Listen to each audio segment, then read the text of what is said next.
The Great Hall of Harmony Point Station buzzed with quiet conversations. Representatives from dozens of worlds sat in their assigned seats waiting for the morning session to begin. President Margaret Stone of Earth walked to the central podium, her gray hair neatly arranged and her blue suit crisp under the artificial lights. She had given this same speech proposal 3 times before. Each time the larger species voted it down. But Margaret never gave up easily. That was how humans worked and why they had earned their place on the Galactic Council 50 years ago. Fellow representatives, Margaret began, her voice carrying clearly through the hall's speakers. Today I present again the Small Species Trade Protection Act. This proposal would ensure fair trading terms for worlds with populations under 1 billion beings. Ambassador Kyle Rogers watched from the Earth delegation section. He had worked with Margaret for 20 years and knew she truly believed in making the galaxy a better place for everyone. That was why the other humans respected her so much, even though many thought she was too soft. In the hegemony section, 4 different alien species sat together. The tall blue-skinned Zalari whispered among themselves. Next to them, the insect-like Threx clicked their mandibles in what Kyle knew meant annoyance. The gas-breathing Vortani floated in their environmental suits, while the reptilian Keth showed no emotion on their scaled faces. Margaret continued her speech. Earth has discovered that smaller worlds often cannot compete with the industrial capacity of major species.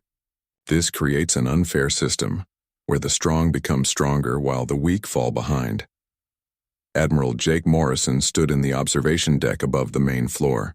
His weathered face showed years of military service, and his green uniform bore the insignia of Earth's defense fleet.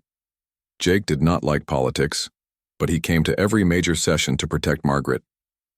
Something felt wrong today, though he could not explain why. Dr. Lisa Warren sat in the front row of the Earth section.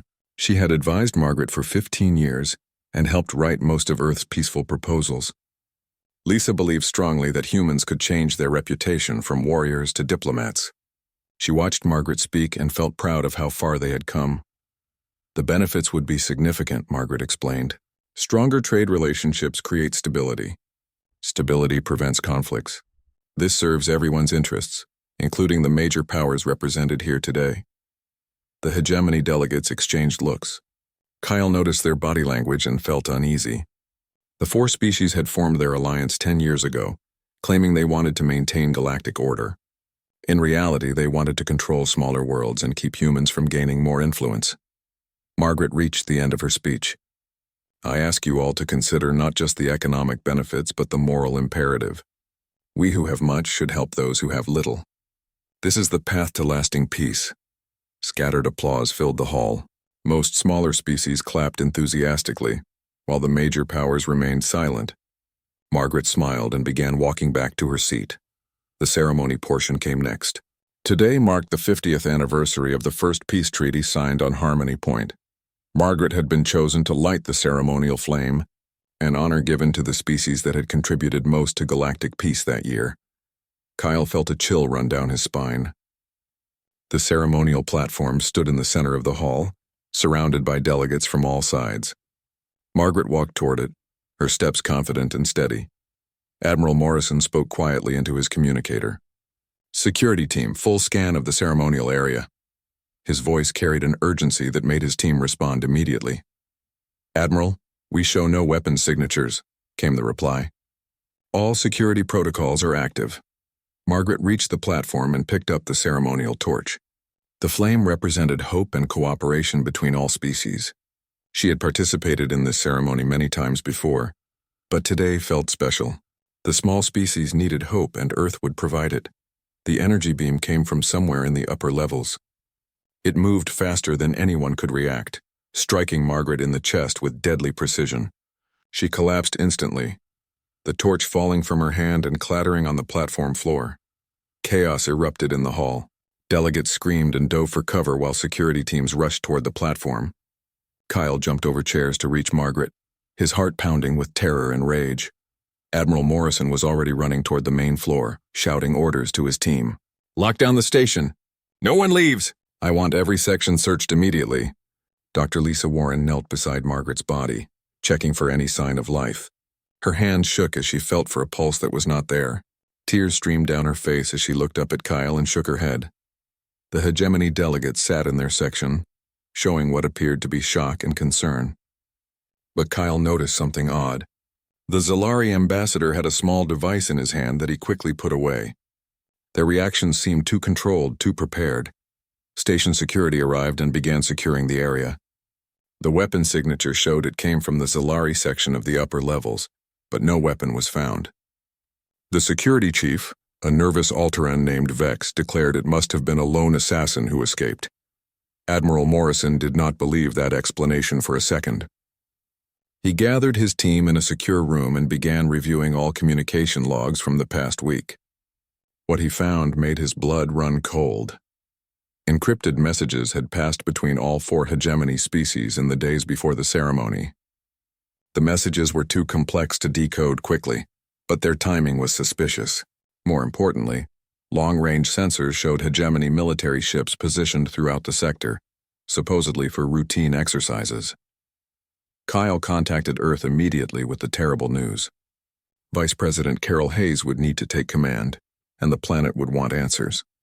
But Kyle already suspected those answers would lead to something much worse than a simple murder. Dr. Warren helped prepare Margaret's body for transport back to Earth. As she worked, she remembered all the times Margaret had spoken about humanity's potential for good. Now that potential had been cut short by cowards who feared human influence.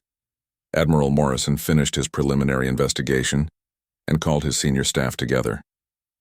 The evidence was not complete yet, but patterns were emerging. The hegemony had planned this assassination carefully, using the Zalari as tools while keeping their own hands clean. "Sir?"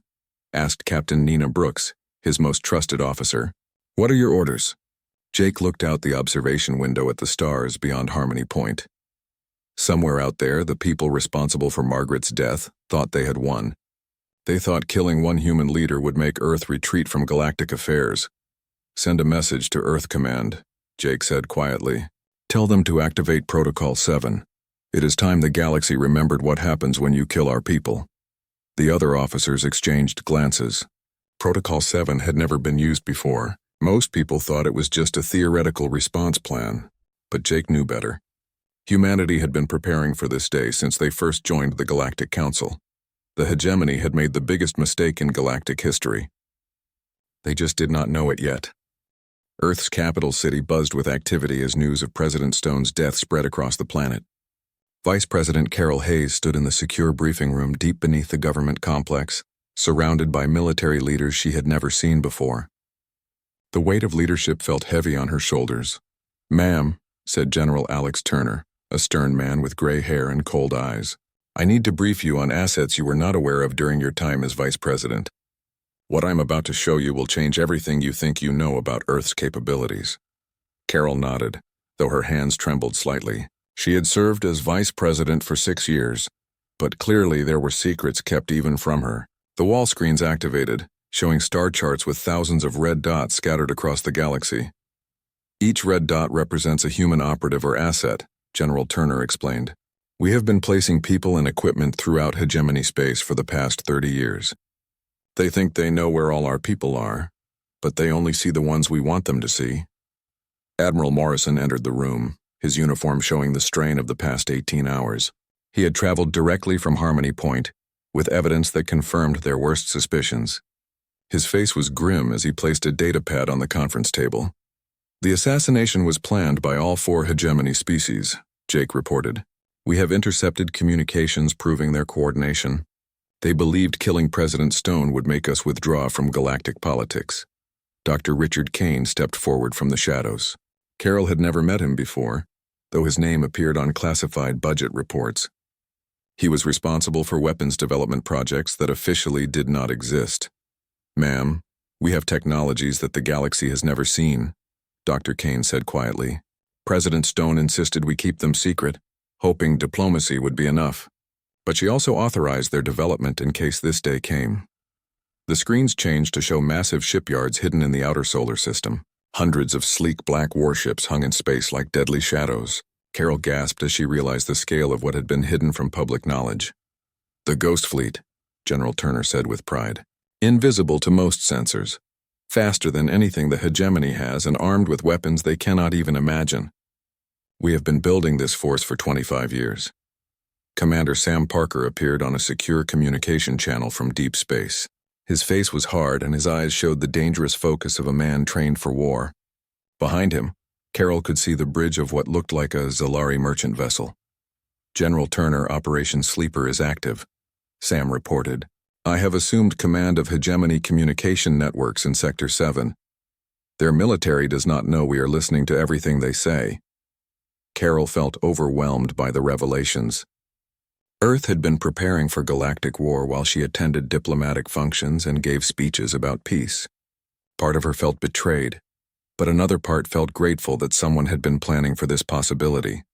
Why was I not told about any of this? She asked. Admiral Morrison answered gently. President Stone wanted plausible deniability. If you truly believed in our peaceful intentions, others would believe it too. Your surprise is genuine because your ignorance was genuine.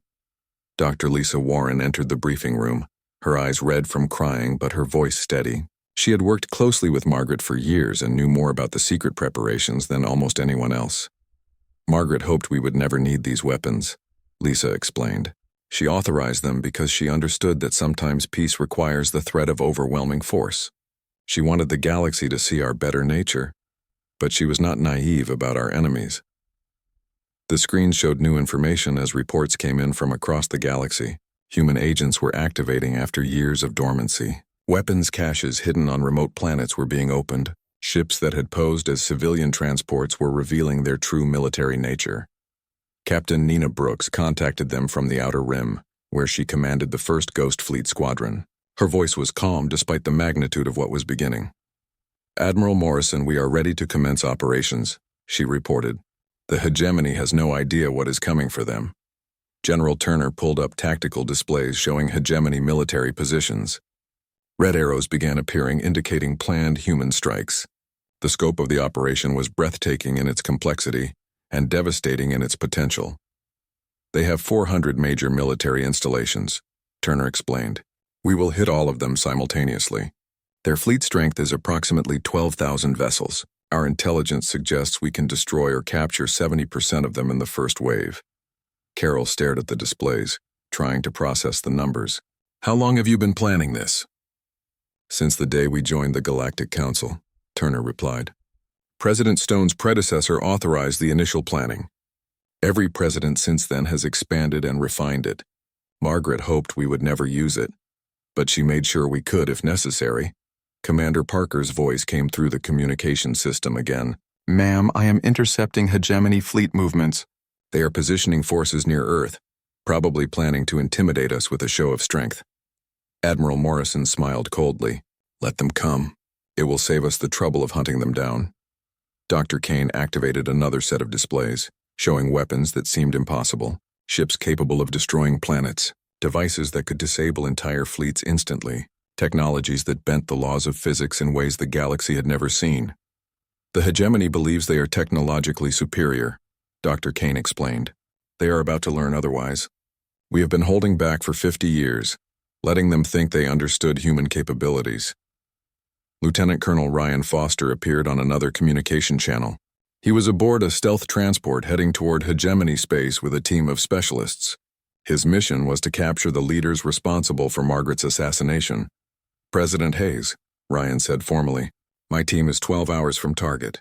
We will bring Margaret's killers back alive for trial. Carol took a deep breath and looked around the room at these men and women who had been secretly preparing for war. While she focused on peace, she understood now why Margaret had kept her ignorant. The burden of this knowledge was almost too much to bear. What are my options? She asked quietly.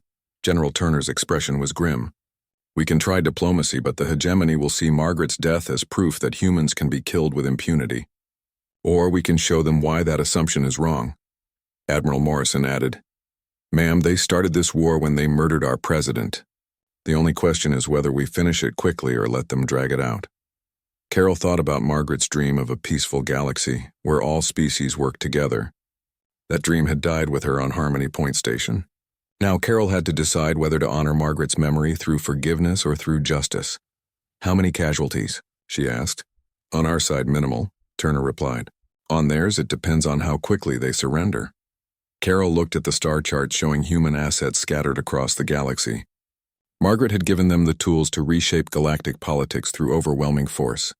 The question was whether Carol had the courage to use them. "Begin preparations," she said finally, "but I want to offer them one chance to surrender peacefully." Admiral Morrison nodded. "Understood, ma'am. But when they refuse, we hit them with everything we have." The room fell silent as the weight of the decision settled on everyone present. Earth was about to reveal its true nature to the galaxy, and nothing would ever be the same. The first hegemony fleet arrived at Earth's outer defense perimeter 3 days after President Stone's funeral. Admiral Krath of the Zalari commanded 24 warships, including 2 massive dreadnoughts that had never been defeated in battle. His mission was simple: intimidate the humans into accepting the new reality of hegemony dominance. "Human vessels, you will stand down and allow inspection," Krath announced on all frequencies. "Your president's death shows that your species is not protected by galactic law. Submit to hegemony authority or face the consequences." Admiral Morrison watched the alien fleet from Earth's main command center. The hegemony ships were impressive by most standards, but Jake knew they were about to learn a harsh lesson about human military technology. He activated his personal communicator. "Ghost Fleet, you are authorized to engage," he said quietly.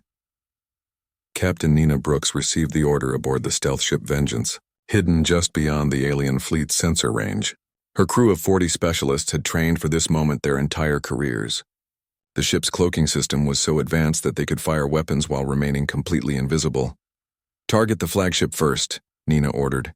"I want Admiral Krath to watch his fleet disappear before we take him alive." The hegemony dreadnought dominant strike exploded without warning. One moment it was the most powerful ship in the system. The next it was the expanding cloud of debris and plasma. Admiral Krath stared in shock as his sensors showed no attacking vessels anywhere nearby. "Where did that come from?" he screamed at his tactical officer. Before anyone could answer, 3 more hegemony ships vanished in brilliant flashes of light. The remaining alien vessels spun in circles, firing randomly at empty space while their comrades died around them. The humans were using weapons that bent light and space in ways the hegemony had never encountered. Lieutenant Colonel Ryan Foster watched the space battle from the bridge of his infiltration ship. His team of 12 commandos was heading toward the Threx homeworld to capture the assassination planners. Ryan had spent 5 years living undercover in hegemony space, learning their weaknesses and mapping their defenses. "Colonel, we are receiving reports from across the sector," his communications officer reported. "Human assets are activating everywhere.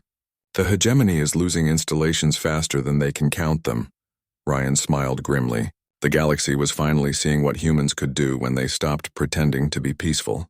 For 50 years, Earth had played the role of reluctant warriors who preferred diplomacy. That mask was coming off now. Major Kevin Scott led his ground assault team through the underground tunnels of Keth Prime, the heavily fortified capital of the reptilian Keith species. His soldiers moved like ghosts, their advanced armor making them nearly invisible to Keth sensors. They had been planning this infiltration for 10 years. "Team 2, secure the communication center," Kevin whispered into his throat microphone. "Team 3, take the power grid. No one gets in or out of this city until we have what we came for." The Keth had built their capital to be impregnable, with multiple layers of defensive systems and underground bunkers that could withstand planetary bombardment. But they had never imagined enemies who could walk through their security systems like they did not exist. Commander Sam Parker sat in the captured hegemony communication hub, watching as panic spread through alien military networks. His cyber warfare team had taken control of their system so completely that the hegemony was giving orders to their own ships without knowing humans were listening to every word. "Sir, the Vortani fleet is requesting permission to withdraw from Sector 12, his intelligence officer reported. "They think the humans have developed some kind of super weapon," Sam laughed coldly. "They have no idea. We are not using super weapons. We are using weapons we designed specifically to counter their technology. Everything they thought they knew about human capabilities was wrong." Captain Beth Miller piloted her experimental fighter through the asteroid field surrounding the Threx mining colony. Her ship was smaller than a shuttle but carried enough firepower to destroy a cruiser. The Threx had built their mining operation inside the asteroids to hide it from enemies. But humans had known about it for 15 years. Mining Platform Alpha. You are ordered to surrender immediately, Beth announced on the emergency channel. Your defenses cannot protect you from what is coming. The Threx commander responded with typical arrogance. Human pilot, you are alone against our entire defense fleet. Retreat now or be destroyed. Beth's targeting computer locked onto 12 Threx interceptors moving to attack her. She fired once and all 12 ships disappeared in a chain reaction of explosions. The weapon she carried broke apart matter at the atomic level, turning enemy vessels into their component elements in milliseconds. President Hayes received hourly reports from the campaign as it unfolded across the galaxy. The speed and effectiveness of human operations amazed even her. Every hegemony stronghold was falling to forces they could not see or understand. Dr. Lisa Warren stood beside Carol in the command center, documenting everything for the historical record. As Margaret's closest advisor, Lisa felt responsible for ensuring the galaxy understood why this was happening. They thought killing Margaret would make us withdraw, Lisa said quietly. Instead, they gave us the justification to do what we should have done decades ago. The hegemony leadership tried desperately to coordinate a response, but their communication networks were compromised and their fleets were being systematically destroyed. Every time they moved forces to counter human attacks, those forces simply vanished without a trace. General Turner coordinated the overall campaign from Earth's war room. Status displays showed human forces advancing on hundreds of targets simultaneously. The operation was proceeding even faster than their most optimistic projections. Sir, the Zalari are requesting a ceasefire, his aide reported. They claim they were forced to participate in the assassination by the other hegemony species. Turner's expression remained cold. Tell them to surrender unconditionally or we will treat them as hostile combatants. They made their choice when they killed our president. Admiral Morrison received a priority communication from Captain Brooks, who was leading the assault on the main hegemony fleet base. Her Ghost Fleet ships had surrounded the facility without being detected, and the aliens inside had no idea death was waiting for them. Admiral, we have confirmed the presence of Admiral Vex, the Threx commander who coordinated the assassination, Nina reported. He is aboard the command station with minimal security. Take him alive, Jake ordered. He will stand trial for President Stone's murder. The battle for the hegemony fleet base lasted exactly 17 minutes. Human forces disabled the station's defenses, captured its command staff, and destroyed its shipyards before the aliens fully understood what was happening. Admiral Vex found himself in human custody, facing charges for crimes against humanity. Dr. Richard Kane monitored the weapons performance from his secret laboratory. Every human technology was working perfectly, proving that decades of secret development had been worth the investment.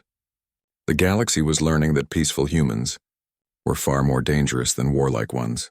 Lieutenant, Colonel Foster's team successfully captured the Threxy, government leadership, and recovered detailed plans for President Stone's assassination.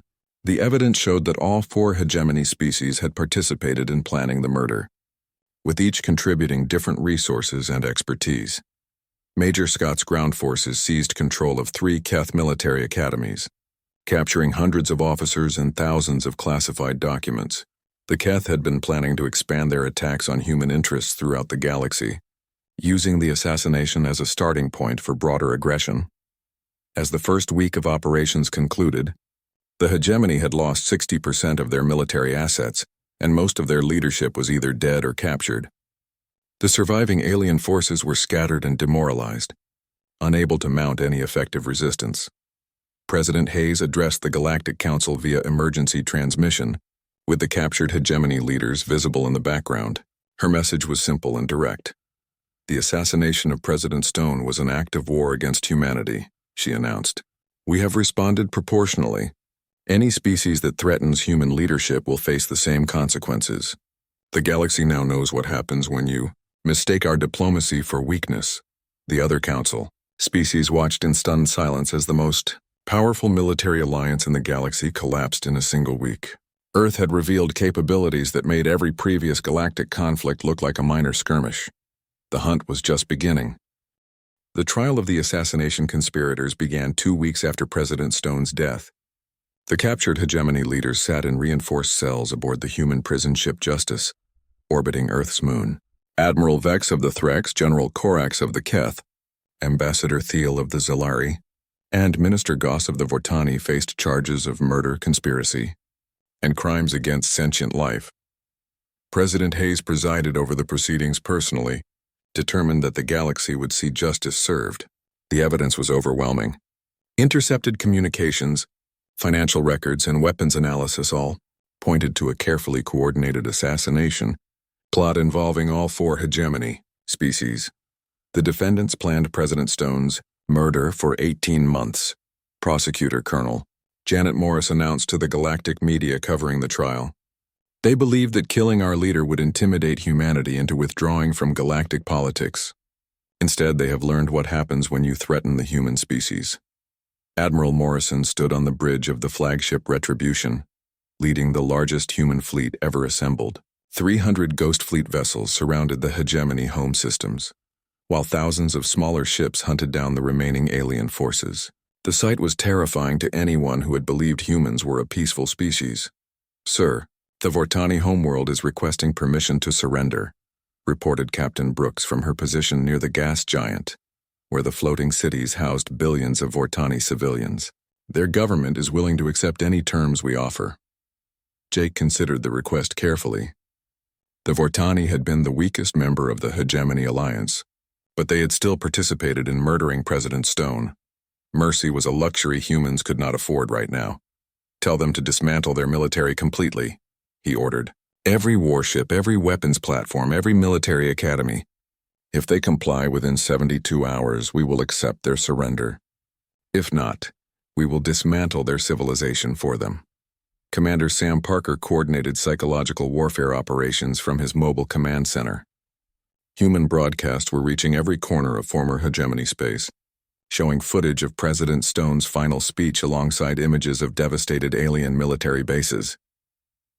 "Citizens of the former hegemony," Margaret's recorded voice played across 1,000 worlds. "I hope that our species could work together to build a better galaxy. Your leaders chose murder instead of cooperation. Remember my words when you see what humanity does to those who threaten us." The broadcasts were having the desired effect. Civilian populations throughout hegemony space were demanding their government surrender before the humans arrived. Panic was spreading faster than human fleets, creating chaos that made military resistance almost impossible. Dr. Richard Kane unveiled his most terrible creation at a demonstration for neutral galactic powers. The Planet Killer was a simple device the size of a briefcase, but it could crack a world's crust and render it uninhabitable within hours. Delegates from dozens of species watched in horror as a dead world in an empty system split apart like an egg. "This is what we use on military targets," Dr. Kane explained calmly. "We have larger versions for species that refuse to surrender peacefully, Lieutenant." Colonel Foster led his special operations team through the sacred temples of Zalari. Prime, the blue-skinned aliens considered these ancient structures more important than their own lives, which made them perfect targets for human psychological warfare. Ryan's orders were clear: destroy everything the Zalari held sacred. "Sir, the temple guards are requesting permission to evacuate the historical artifacts," his demolitions expert reported. "They are offering complete military surrender in exchange for preserving their cultural heritage."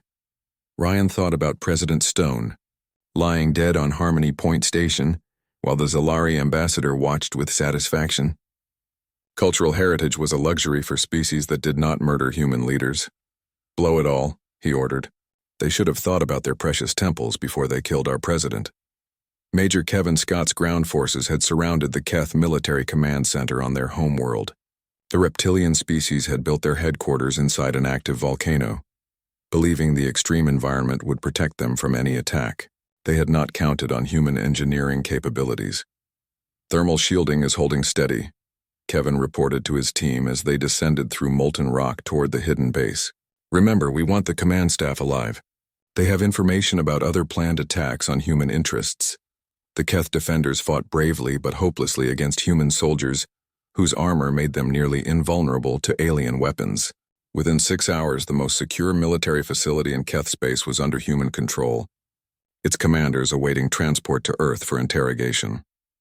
Captain Beth Miller received new orders as she patrolled the Outer Rim territories where desperate hegemony forces were trying to regroup. Her fighter squadron had been upgraded with experimental weapons that could disable entire fleets without destroying them. The goal was to capture as many alien ships as possible for intelligence purposes. Ghost Squadron, we have located the Threx Reserve Fleet, Beth announced to her pilots. 57 vessels hiding in the nebula of storms. We are authorized to use disabling weapons. I want every ship intact for examination. The Threx fleet never saw the human fighters coming. One moment they were hidden in the nebula's electromagnetic interference. The next, their ships were powerless and drifting.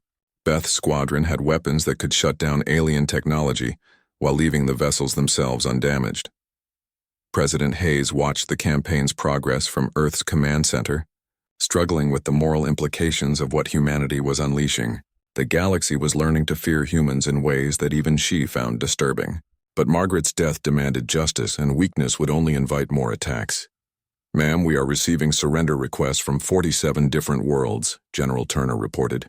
"Most are minor hegemony allies who want to switch sides before we reach them." Carol nodded grimly. "Accept any surrender that includes complete disarmament and reparations for President Stone's death. Make it clear that any species that supported the assassination will pay a price." Dr. Lisa Warren documented the campaign's psychological impact as reports came in from across the galaxy. Fear of humanity was spreading far beyond the former hegemony territories. Species that had never been involved in the conflict were pledging loyalty to Earth and requesting human protection. "The galaxy is reshaping itself around human power," Lisa noted in her daily report. "Margaret wanted us to lead through moral example. Instead, we are leading through overwhelming force. History will judge whether this is justice or revenge." The trial proceedings continued as evidence mounted against the assassination conspirators. Video footage showed the planning meetings where hegemony leaders discussed the best ways to kill President Stone. Financial records revealed how they had funded the operation and recruited the assassin.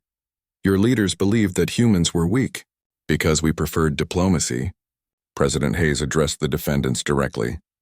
"They confused our restraint with inability. Now they understand their mistake." Admiral Vex tried to maintain his dignity even in captivity.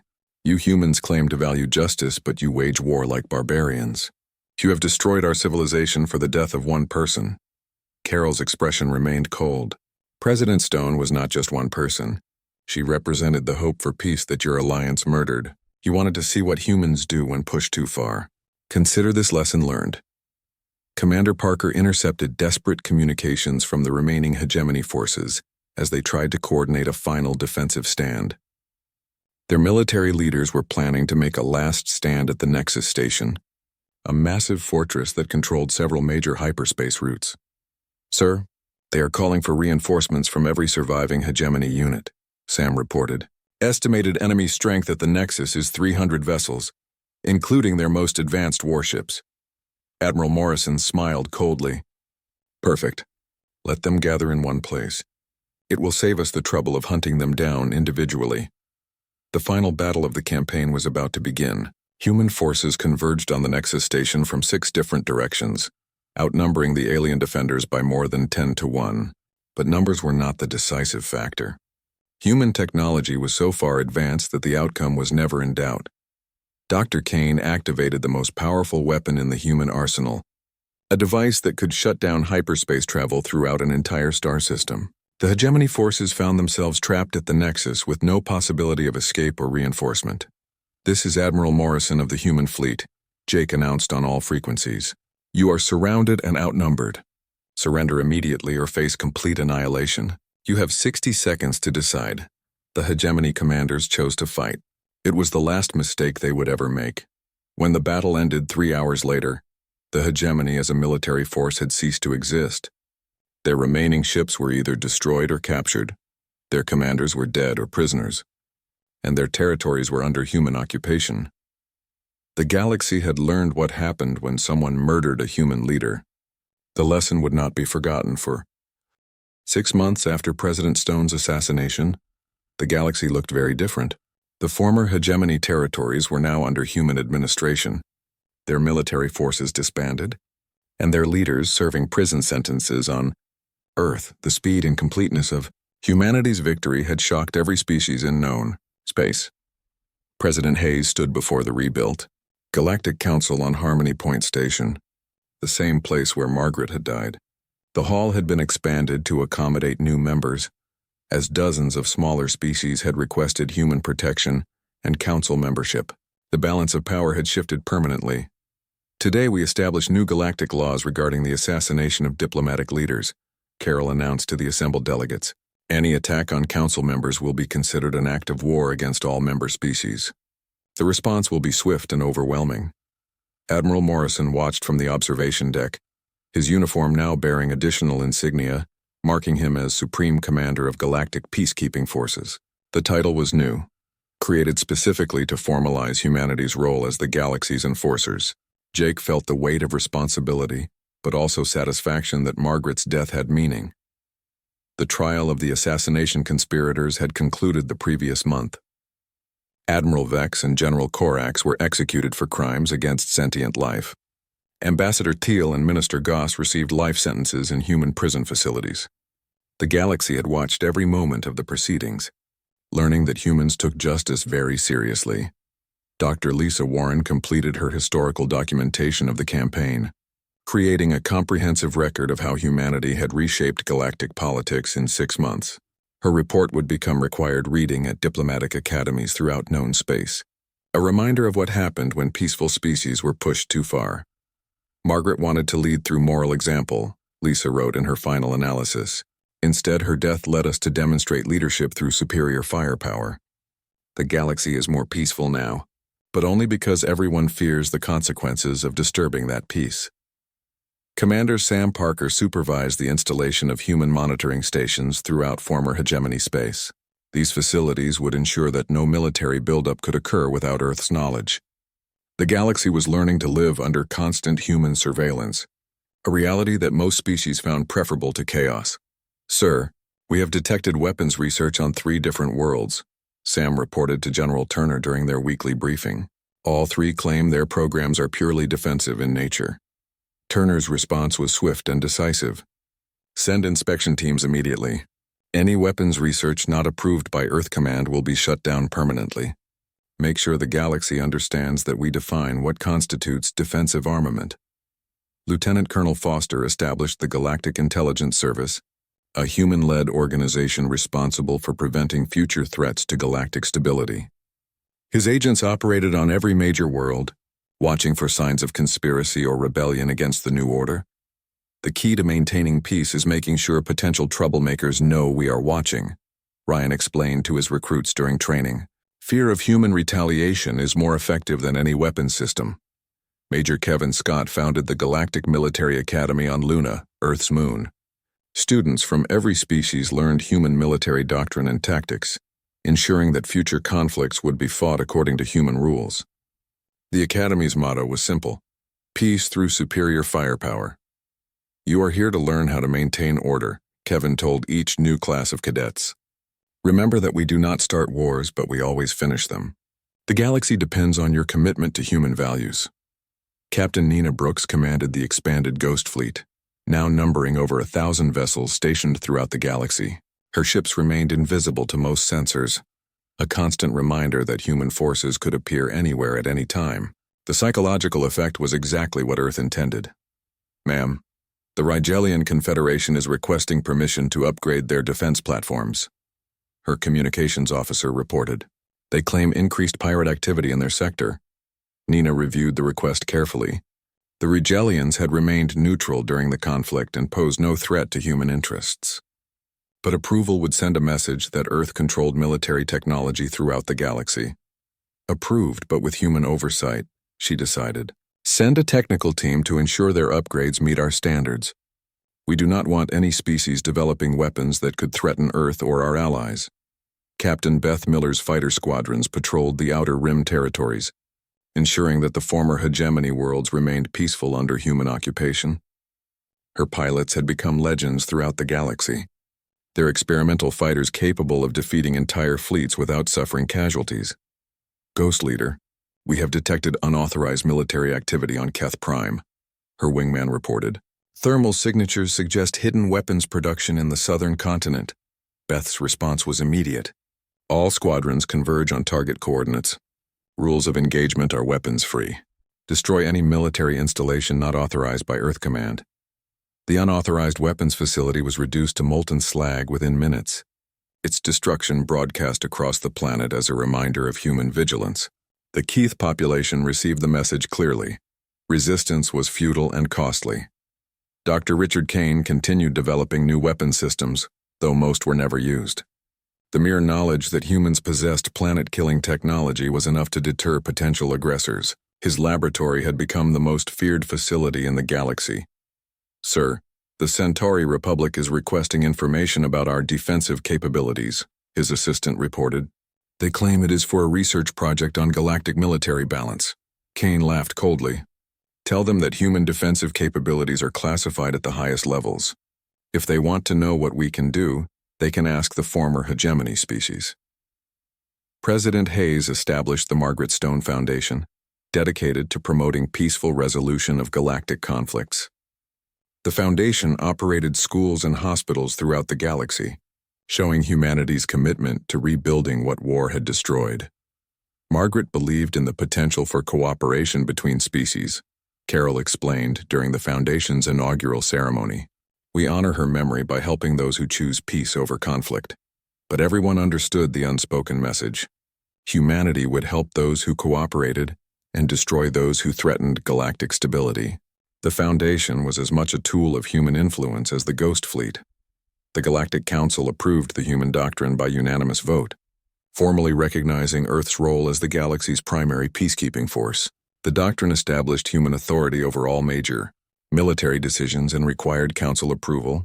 For any weapons development programs, the universe is safer when humans maintain order, declared Ambassador Kyle Rogers, now Earth's senior representative to the Council. "We have proven that peaceful coexistence is possible when everyone understands the consequences of aggression." Minor species throughout the galaxy requested human protection, offering trade agreements and resource access in exchange for security guarantees. Earth's influence expanded rapidly as worlds chose human leadership over uncertainty and chaos.